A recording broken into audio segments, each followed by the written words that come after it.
जब माँ लक्ष्मी ने भूखे ब्राह्मण को दिया श्राप। बहुत समय पहले की बात है। सतयुग और त्रेतायुग की संधि का वह काल था जब देवता और दानव दोनों पृथ्वी पर विचरण करते थे और धर्म की स्थिरता मनुष्य के आचरण पर निर्भर होती थी। भारतवर्ष के दक्षिण में एक पवित्र नदी तुंगभद्रा के तट पर स्थित था एक अलौकिक, शांत और फलप्रद गांव। उसका नाम था वसुधा ग्राम।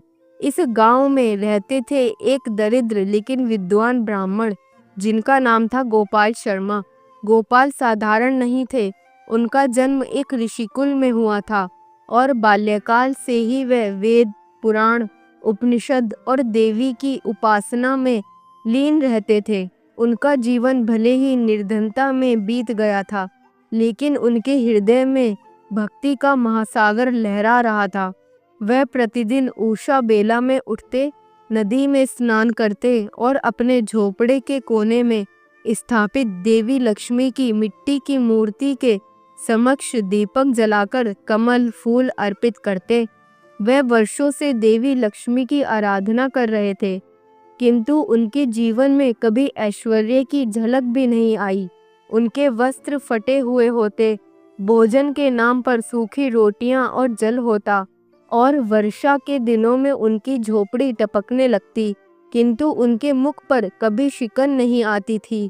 वह कहते, यह सब माँ की परीक्षा है। जिस दिन वह प्रसन्न होंगी, जीवन स्वयं समृद्ध हो जाएगा। गांव के लोग उनका आदर करते थे, परंतु कई बार उनका उपहास भी उड़ाते कि देखो, यह कैसा भक्त है जो माँ लक्ष्मी की आराधना करता है और फिर भी भूखा सोता है।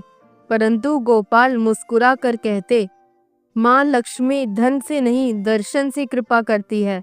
जिस दिन वो आएंगी, सब बदल जाएगा। इसी तरह वर्षों बीत गए। उनके बाल अब सफेद हो चले थे, शरीर दुर्बल हो गया था, लेकिन आराधना का उत्साह कभी मंद नहीं पड़ा। अब यह प्रसंग स्वर्गलोक तक पहुंच चुका था। देवी लक्ष्मी स्वयं अपने दिव्य सिंहासन से देख रही थी कि यह ब्राह्मण कितनी श्रद्धा और भक्ति से उन्हें स्मरण कर रहा है। उन्होंने भगवान विष्णु से कहा, नाथ देखिए, ये ब्राह्मण मेरे लिए जीवन के कष्टों को हंसते हुए झेल रहा है। क्यों ना मैं स्वयं पृथ्वी पर जाकर इसे दर्शन दूं। भगवान विष्णु मुस्कुराए, देवी अवश्य जाइए, लेकिन इस मनुष्य की एक परीक्षा तो लीजिए। देखते हैं वह केवल रूप देखते हैं या हृदय की गहराई। यदि वह तुम्हारी पहचान नहीं कर सका तो? देवी ने कहा, यदि वह सच्चा भक्त है तो वह मेरी आत्मा को पहचानेगा। अगर वह केवल स्वर्ण, रत्न और वैभव में मुझे खोजता है तो शायद वह अभी भी भक्ति में अधूरा है। तब देवी लक्ष्मी ने स्वयं एक वृद्धा का रूप धारण किया। झुकी हुई कमर, रूखे बाल, मैले वस्त्र, आंखों में करुणा और थका हुआ स्वर। वह अपनी झोली में केवल सूखे पत्ते और कुछ तुलसी पत्र लेकर वसुधा ग्राम पहुंची। उस दिन पूर्णिमा थी और गोपाल विशेष पूजा कर रहे थे।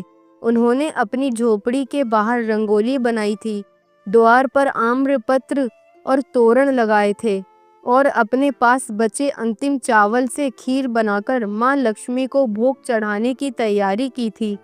तभी दरवाजे पर आवाज आई, बेटा कुछ भोजन मिलेगा।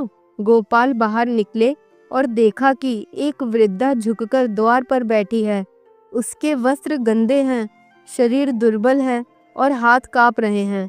गोपाल चौंके, यह कौन है जो पूजा के समय आ गई? उन्होंने कहा, माँ अभी मैं पूजा कर रहा हूँ, आप थोड़ी देर बाद आइए। वृद्धा बोली, बेटा मुझे बहुत भूख लगी है, 3 दिन से पेट में अन्न नहीं गया। गोपाल अब झुंझलाने लगा, माँ क्या आप नहीं जानती कि आज लक्ष्मी पूजन का दिन है? मैं माँ को खीर का भोग चढ़ा रहा हूँ। यदि आपकी छाया भी इस समय मेरे भोग पर पड़ी तो पूजा अपवित्र हो जाएगी। आप कहीं और जाइए, यह स्थान साधना का है। वृद्धा ने धीरे से कहा, बेटा क्या तू केवल मूर्ति को पूजता है या साक्षात माँ को? गोपाल को यह सुनकर क्रोध आ गया। उन्होंने कहा, अरे तू कौन होती है मुझे शिक्षा देने वाली? माँ लक्ष्मी 16 श्रृंगार में आती हैं, स्वर्ण कमल पर विराजमान होती हैं। तू गंदे वस्त्रों और रूखे बालों में माँ कैसे हो सकती है? जा यहाँ से। वृद्धा की आंखों से आंसू निकल आए। उन्होंने कहा, गोपाल, तेरी पूजा सफल हो सकती थी यदि तूने हृदय से देखा होता, परंतु तूने केवल आंखों से देखा और माँ को ठुकरा दिया। इसलिए मैं तुझे श्राप देती हूँ कि जब तक तू अपने अहंकार और दृष्टि दोष से मुक्त नहीं होगा, माँ लक्ष्मी तेरे द्वार पर नहीं लौटेगी। और यह कहकर वृद्धा अदृश्य हो गई। गोपाल स्तब्ध रह गया। उसे अचानक स्मरण आया कि देवी लक्ष्मी ने कभी कहा था, मैं परीक्षा लेती हूँ और हर भक्त को स्वयं परखती हूँ। वह मूर्छित हो गया। जब होश आया तो उसने अपनी मूर्ति की ओर देखा और फूट फूट कर रोने लगा।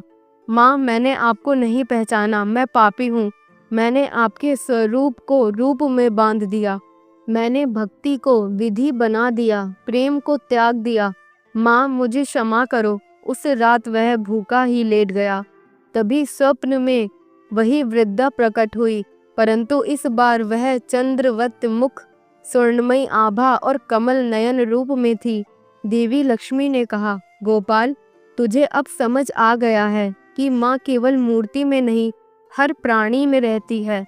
तूने मेरी परीक्षा में असफल होकर भी पश्चाताप किया, यही तेरा उद्धार है। अब सुन, मैं तुझे श्राप और वरदान दोनों देती हूँ। श्राप यह है कि तेरा वंश कभी स्थायी रूप से समृद्ध नहीं होगा, लेकिन वरदान यह है कि तेरे घर में जब जब कोई श्रद्धा और सेवा से माँ का स्वागत करेगा, मैं वहाँ स्वयं आऊंगी। सुबह हुई तो गोपाल ने प्रण लिया कि अब वह केवल पूजा नहीं करेगा, सेवा भी करेगा। उसने अपनी खीर गरीब बच्चों में बांट दी और हर वृद्ध, अपंग और भूखे को भोजन कराने लगा। अब उसका जीवन बदल चुका था। उसी समय एक दिन एक राजकुमार शिकार करते करते गांव में पहुंचा।